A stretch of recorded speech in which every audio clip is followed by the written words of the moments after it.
The following is a special presentation of Tony Kurre Radio. Keep your mission on your mind and your mind on your mission. This is Mission Minded with Michael Coleman. Welcome back here to a Mission Minded. It is keeping your mind, your mission, your mind. He is a Michael Coleman, Heart of Alabama Food Bank. We do a business show every single week called Mission Minded. Then shortly after this, it's called BBB or Bite by Bite. And that's a great show too. And it's specific to the Heart of Alabama Food Bank. We've had a lot to talk about.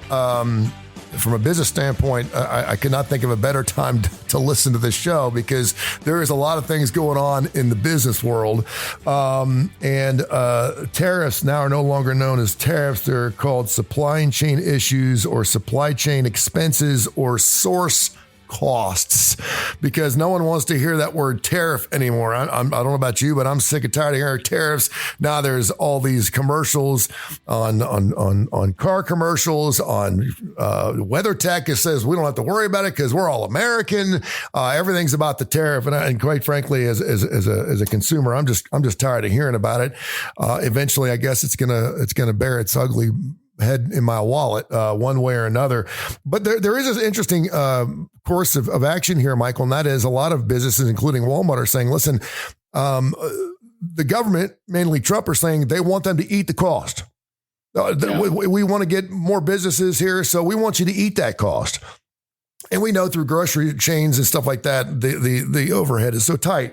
And certainly for something for Feeding America and Heart of Alabama Food Bank, I can only imagine because it all comes right off the top.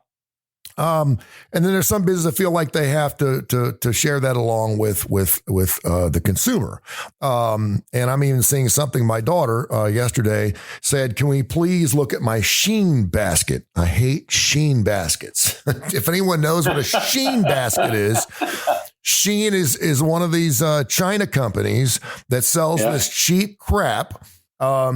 And she does get some really nice clothes. She gets some swimming suits and stuff out of this. And it's always about a $250 Shein basket. And I have to go through it because there's a lot of crap in there that is this really cheap. Like last time she got a Shein basket, I like to take care of my daughter, but she ordered a couple of these plastic phones that were inoperable, but they look like old-fashioned phones. I don't know why she wanted them. They were like $4 a piece, and they're just cheap plastic crap. It's the stuff you'd find at $1. And of course, she had them for a couple of weeks, and it went into the get rid of pile. And now it's, now this cheap crap's at a Goodwill store down the street. So I hate the Shein basket, but even Shein has got now on the bottom of their things because they were doing a direct business type of thing, and even that is not that's not even being loopholed. So explain to me a little bit as a business owner, first of all, is it important to let consumers know that you're going to be adding costs? Because again, I don't know if Walmart had to say this. But if I'm the Walmart guy, I'm not saying anything about tariffs because I don't want people to stop shopping at my business. Why would he even say, listen, we're going to have to start going? Is this a direct hit at Trump? I didn't interpret it that way. I think I think there's going to be some things because you step back for a second before you get into Walmart, but because there's a lot of stuff that Walmart just announced. If you go to get your oil change, this has been going on for a few years. You start to see things like environmental discharge, like a tire. If you get your tires replaced, a tire shop will say recycling fee. Yeah, and all that means is they have to coordinate to hand it off or something. But it's a way to slide in a couple of bucks, without raising prices. And they say, oh, well, this is all mandatory. And some of it is. I mean, that government regulators come in and say, okay, now you've got where they just pass those costs right on. I've even seen oil changes and things where it's like the paper towels. It's like shop supplies, $1.50. I mean, it's just little nitnoid things that they'll add on to the bill. So that concept is, of passing along costs, because whether it's a tariff, it's still a government mandate.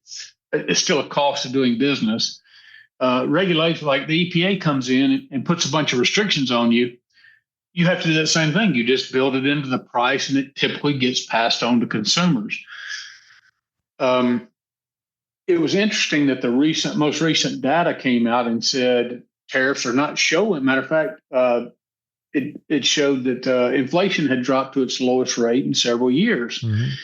And so people are saying, well, wait a minute, where's all the cost of the tariffs? Well, Walmart came out right at about that same time saying, well, the tariff increase is coming. Mm-hmm. Now, why can some people absorb it and say, hey, we're not going to pass on any cost. We're going to take the hit. And then why do people like Walmart, who you think, well, if anybody could take a hit, it's Walmart. Yeah. Why are they announcing, no, their prices are going to be higher and we're going to have to pass that along to consumers? Well, there's a lot of factors that go into that people may not recognize. So, for instance, Walmart already has relationships with its vendors that leave very little room. I mean, they already pressure them. So their vendors are already making, their margins are very tight. Mm-hmm. So when you have additional taxes or tariffs or whatever, the vendor literally cannot absorb any of that because Walmart is already like, if you want to sell in our Walmart, we're going to really cut you down. Yeah. Now that doesn't mean that Walmart couldn't absorb on their side of it, what they're paying.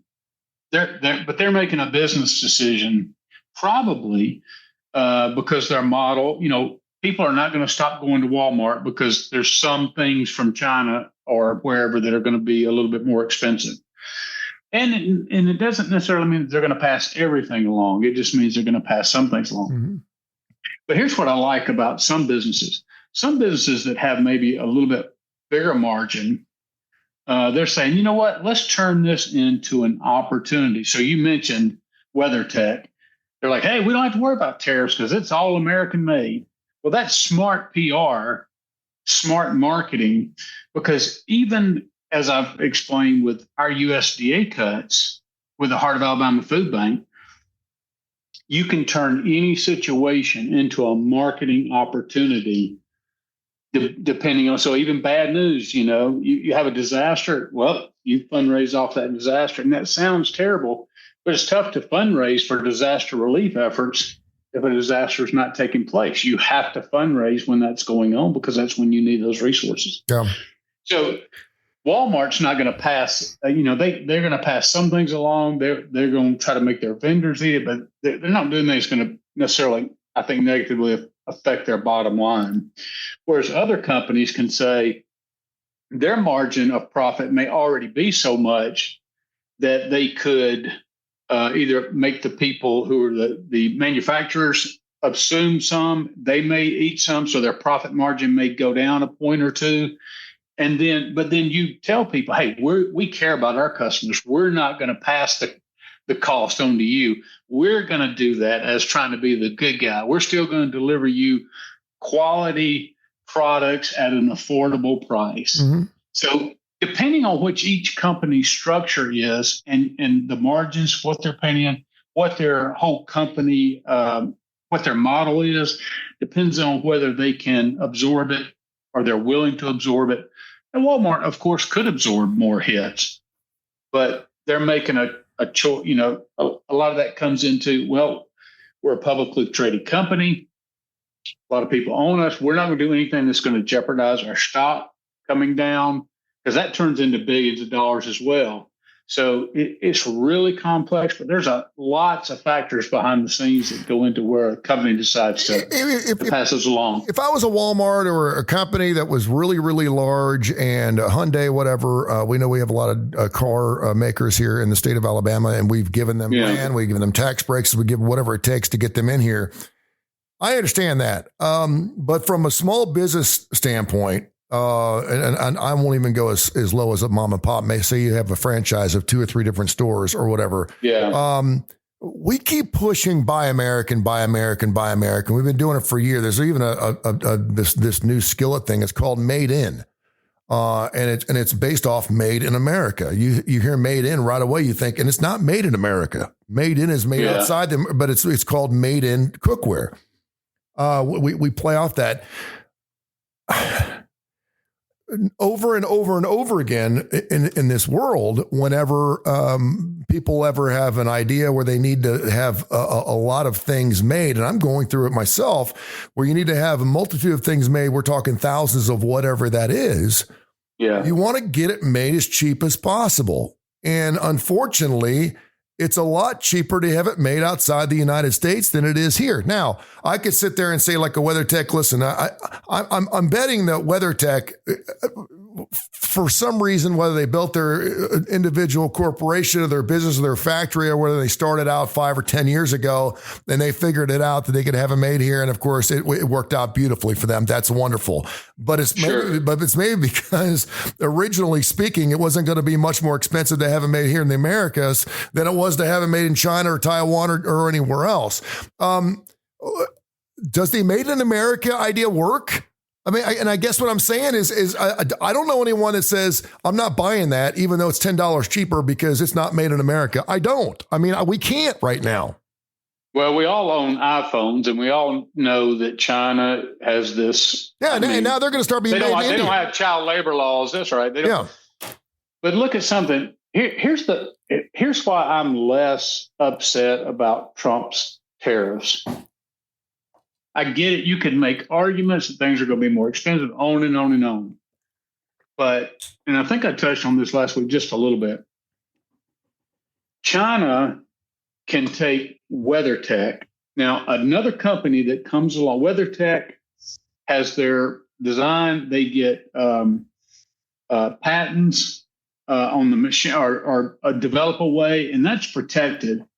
And some people can come in, if somebody tried to come in and emulate them and be as competitive as them, you'll get some off brands. They'll change it enough that they can't say they're copying the patent or whatever. But you have recourse if you find like somebody is copying your name brand. So a good example was a few years ago. So I went to this school, this college. It's named Amridge here, but they changed their name to Regions. It used to be Southern Christian University, and they were trying to be more get out of just the South, and so they called it Regions College. Okay. Well, Regions Bank, which is a Fortune 500 bank headquartered here in Alabama, said, you're causing great confusion, and taking them to court, so they changed their name to Amridge.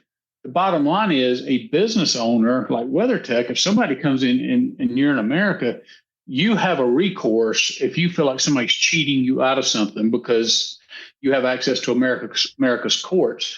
Well, the problem is in China, they can steal those patents, recreate it, and because of the labor shortage is so non-competitive, they can recreate that product much cheaper, and it's an identical problem.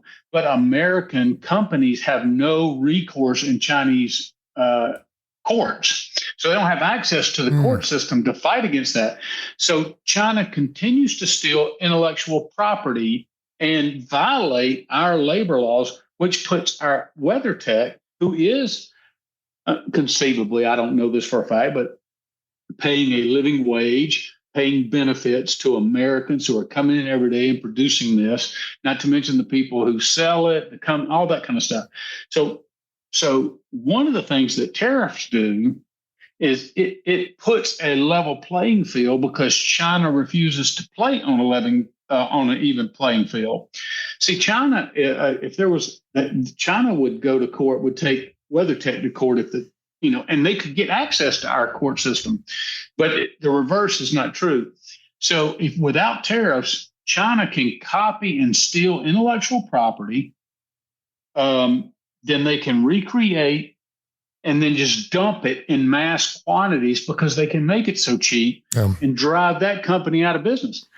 And so one of the things that a tariff will do is say, you're going to have to pay, we're going to offset your advantage of cheap labor by saying, if you want to sell here and compete against WeatherTech, whether you steal their intellectual property or not, it's going to cost the same thing to the consumer from WeatherTech as it will from you. And so it balances the playing field to some degree. Now, I'm the first to say there's some disadvantages but that is one of the great leveling things to make American companies have a more fair, because when you put American companies against Chinese companies, we believe that the quality is going to be better. Mm-hmm. And let me say, going back to this whole thing, I remember back in the 70s, in the early 80s, when the oil started, oil prices were so high, we had stagflation, all that kind of stuff. Of course, I was a young teen. But I remember when a lot of that Buy American came in the 80s, and it was about national pride. But it was mainly had to do initially with the cars. The problem is that Chevy and Ford and Dodge, or Dodge Chrysler, they were not building quality cars, and they were saying, Buy American, like, we want your loyalty, but we're not going to build you a car as good as Japan's building or as good as Germany's building. So what I felt like happened is the average person says, you put two things of equal value out here, and one's American and one's foreign, I'm going to choose the loyalty. But if you're asking me to be loyal and pay the same amount of money for a much inferior product, then my nation's loyalty is really tested at that point, and I'm like, no, my money's going to go further. There's a lot of people who won't shop at Walmart just because of that, because they feel like Walmart's have totally annihilated the mom and pop stores, and I get it. I mean, mom and pop stores are expensive. I mean, they are because it's. I also see Walmarts coming to towns, and I mean, there's towns created for Walmarts, but a lot of people believe that they just leave a lot of people in their dust. But I don't see too many Walmarts closing these days. They seem to be doing pretty well, and every time I go into one, it's packed. Well, and if you look at, I mean, like I said, there's always two sides to the argument. If you look at it from the small town retailers, so go back to the 60s, go back to the 70s. I mean, both my grandmothers were business people.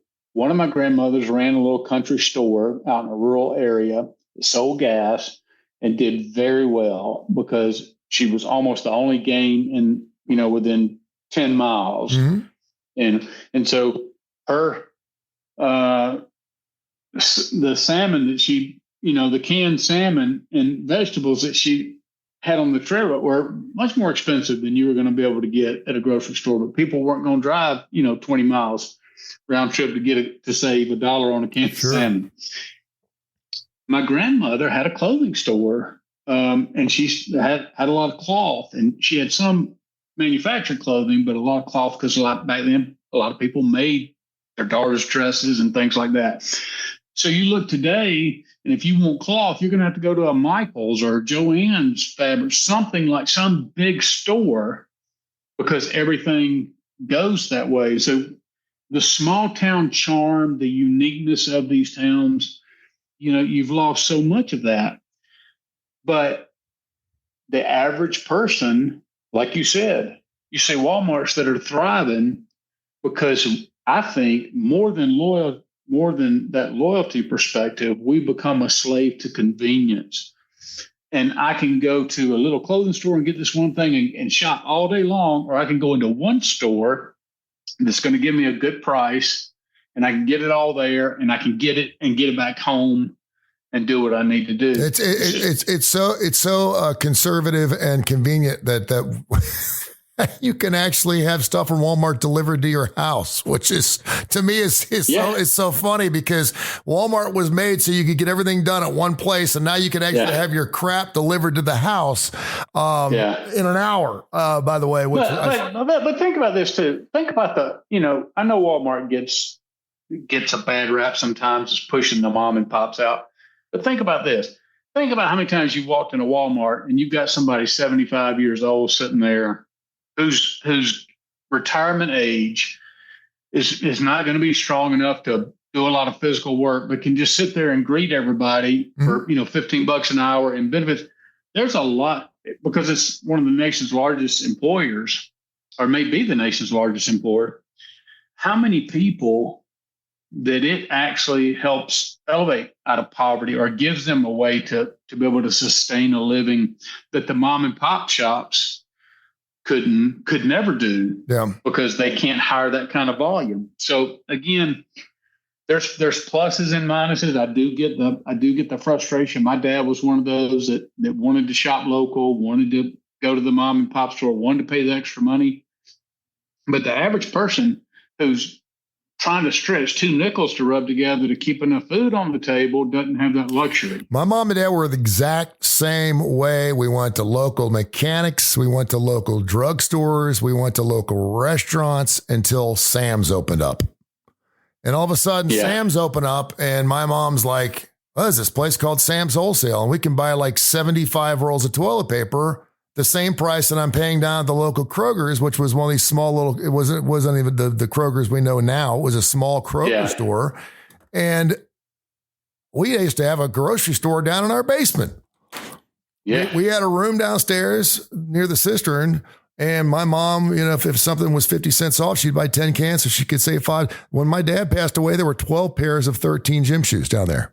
There's 12 pairs of size 13 gym shoes down there just because she said, well, they were $5 off. So I bought 13 pairs, saved $65. And my dad thought she was crazy, but he never was going to run out of gym shoes. And whatever his shoes showed out, he just went down, and we called the store, go down the store and get me a can of tomatoes. And there'd be 75 cans of crushed tomatoes down there. So she'd buy it when she could, and we would never, but I mean, she would get all that stuff from Sam's. And that was like, wow, this is great. We could get, if we're going to go eat through, 75 bags of Cheetos next year, we might as well buy them all at one time. So I guess, eventually it comes to your pocketbook.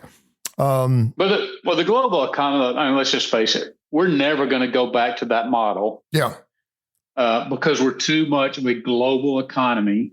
Like Walmart's not just competing against the Targets in America. They're competing against Britain's biggest. They're against Germany's biggest.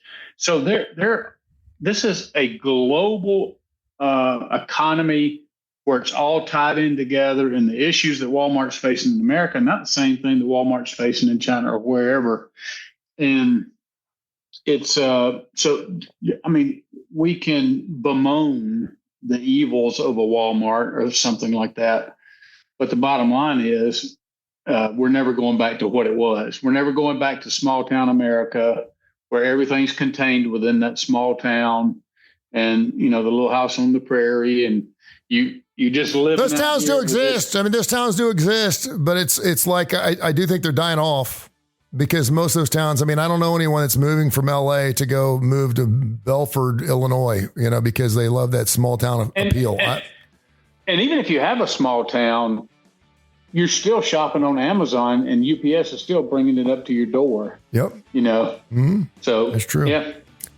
Mission Mind, keep your mind, your mission, your mind. We do a show every single week. Hashtag HAFB.